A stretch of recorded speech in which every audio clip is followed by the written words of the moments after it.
I gaze upon the annals of time, one thing that comes through: we are not alone in this universe. It's a thought that rings true. Ancient cave dwellers drew spacecraft on the walls. It's a recurring theme.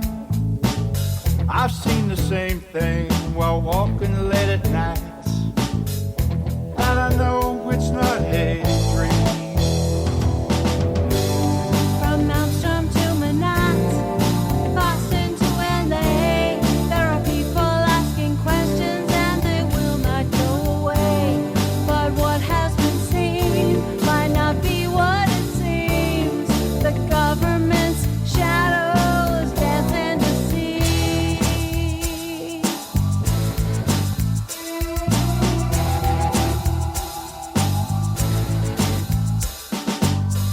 If you tell the truth, they will ridicule everything you say and do.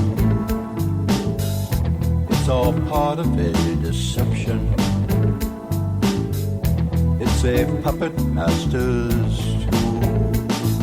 And I've seen those craft shut down up the silos from 10 miles away. And there ain't nothing that the Pentagon can do. They can't make them go away.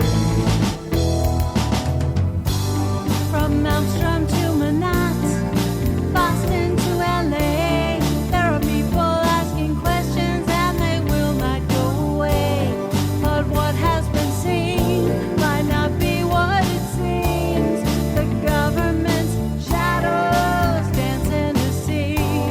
From Malmstrom to Manhattan, New York to LA, you can't get the picture if there.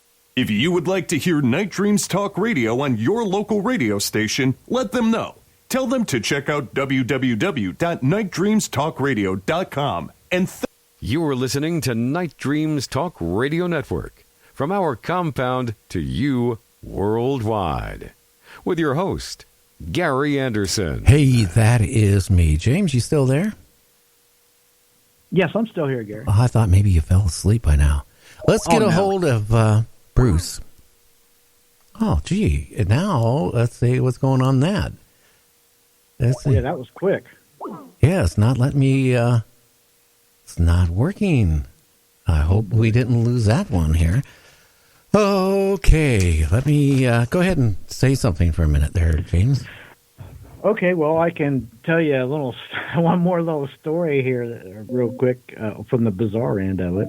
And that is a woman, and she claims that her that her vagina perfume is a love potion and makes men flock to her.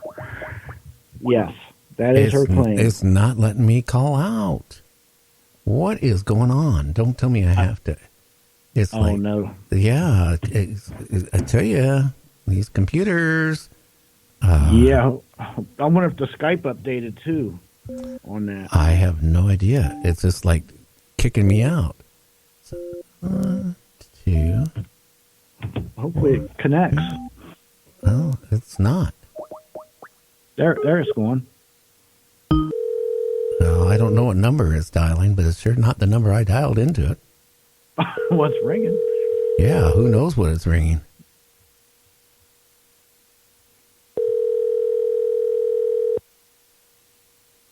That wasn't the number. I'll tell you that. I came up with a number like you wouldn't believe.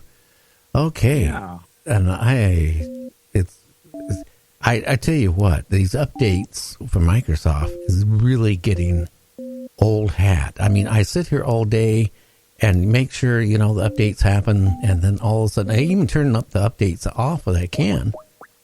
It's not letting me dial its number. You want me to? I can maybe message him and have him call into the station. Maybe that'll work. Well, why don't you do that? Because it certainly would not let me call out. So we need to get a hold of Bruce and have him call. And unfortunately, I bet you he's not on because he's waiting for my phone call. Well, I'll put it. No, he's not. He's not on. I'm looking on Messenger. He's not on. What I'm going to do is hang up on you. I'm going to call through this, and then you can wait a minute, and you can call back on the other line. Okay. No, we'll try that. So I'm gonna do this, and then I'm gonna see if I can call through this Skype on this computer, if it'll even let me. Okay, now we're gonna try it again.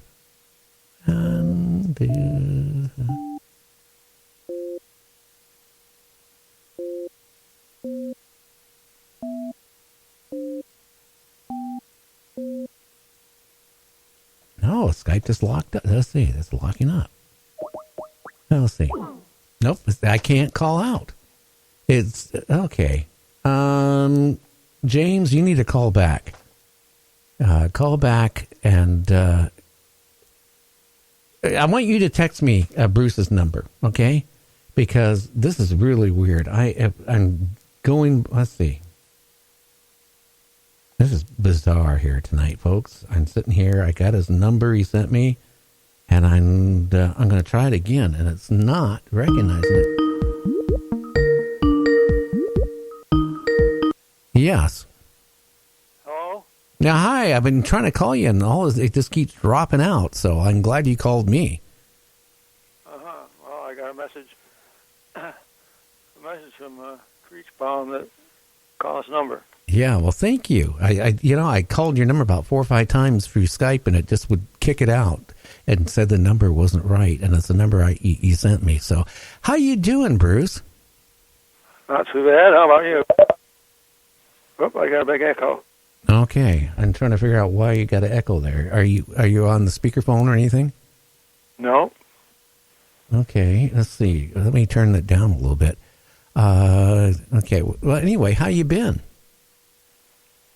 I've been pretty good. Well, except for Parkinson's, I'm pretty healthy. Okay, sorry to hear that. I got to ask you a question. All this disclosure has come out. What do you think about it?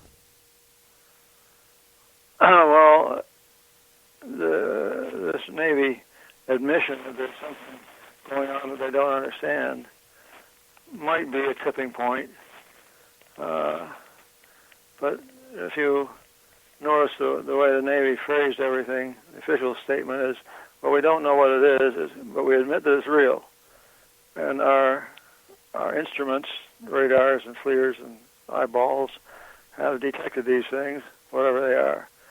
And they're not going any farther than that. They're leaving it up to civilians, I guess, or interested people to find out, to analyze what's in the videos and come to some conclusions. At least we don't have to, well, we've been analyzing the videos anyway without knowing whether or not the Navy would admit that they existed, or without knowing that they weren't faked or something. At least we know they're not faked. There's really something there. But now the argument is going to be, is it ours, somebody else on the planet, or someplace dimension-wise or space-wise or extraterrestrial-wise, something that is causing these things that we don't know about. Well, they're moving. I mean, to the point, if a human was in one of those, whatever they are, they would be like Jello on the walls, because when it first came out, the so-called Tic Tac FLIR one, whatever you want to call it, which has the jet tracking this object, and all of a sudden goes off to the left, makes a sharp left turn. I calculated that was a few tens of G's, I guess. It wasn't spectacular. What was spectacular was what Kevin Day, the radar operator from the Princeton, said. That he was watching these things, and they saw them several days in a row. And on this last day, the 14th of November, I think it was 2004, on this last day of the appearance of these, there was a bunch of them that would be flying along, or traveling along, whatever you want to call it, at 28,000 feet and doing 100 knots, which already by itself is an impossibility for something that we fly around. You got to move a lot of air to hold up the weight of anything, and you move the air by having wings and having a propeller drive you into the wind, and the wings force the air down, and the reaction is to create an upward force on the flying craft, and that holds you up. But at 28,000 feet, the air isn't thick enough. You have to go real fast to fly at 28,000 feet. Oh, yeah. Not fast, 100 knots, which is what these things are doing. So anyway, they're going along slowly, traveling roughly southward, I guess, off the coast of California, Southern California. And he said all of a sudden one of them would drop down to the surface of the ocean and stay there for a short time and then go back up again. And they were doing this at odd times, and he said it was like raining UFOs. And he said he timed the time it took on his Spy 1 radar. The radar is fast enough to track high-speed objects. And he said he estimated 0.78 seconds for this thing to go from 28,000 feet down to 50 feet above the surface. And I calculated that if an object were to travel halfway, accelerate continuously, traveling halfway down 14,000 feet, and then slam on the brakes continuously so it slows down and reaches zero velocity when it gets to the surface, then it would be doing a high acceleration for 14,000 feet as it goes downwards at high speed, reaching the highest speed at the halfway point, and then the speed diminishes as they're putting on the brakes to get down to zero speed at 50 feet above the water. I treated it in two chunks, 14,000 feet to the center, to the halfway point, and another 14,000 feet to the finish point. And if it was done in 0.4 of a second approximately, this 14,000 feet in 0.4 of a second, starting at zero velocity and reaching some maximum velocity, it would have approximately 5,000 Gs, 5,000 times the acceleration of gravity to do that. You could think of other ways of adjusting your speed as you go from 28,000 feet down to zero. But what I calculate, I think, is the lowest number of Gs that would accomplish the task, 5,500. Well, that would be enough to turn anybody into a puddle. Yeah, all over inside the craft. They would be all splattered every which way, wouldn't they? Yeah, you'd have to have robots around to scrape you off the wall. I would even think, wouldn't robots or any of the mechanical devices, if it wasn't whatever, wouldn't they be all splattered too? I mean, I think it would disintegrate. I mean, whatever technology they have. They'd have to be made of some pretty strong material, I guess. Well, something I don't think we have. What overall, Bruce, do you think? I was a big letdown. You know, for months and months and months, people were saying all this major disclosure was going to come out. And really, nothing really came out other than what the Navy announced. Well, yeah, I agree. There was a lot of hype starting about 2 years ago.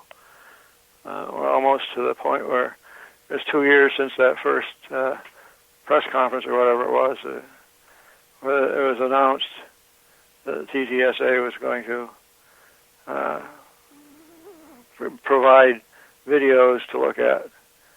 And all the hype has amounted to a lot of furious work at the very beginning, trying to understand what was going on, in the absence of a lot of data that was really needed before you can do a complete analysis of these videos. And then, although I guess the main success in terms of interfacing with the human community is that you can now talk about UFOs in good company without having to have a bag over your head.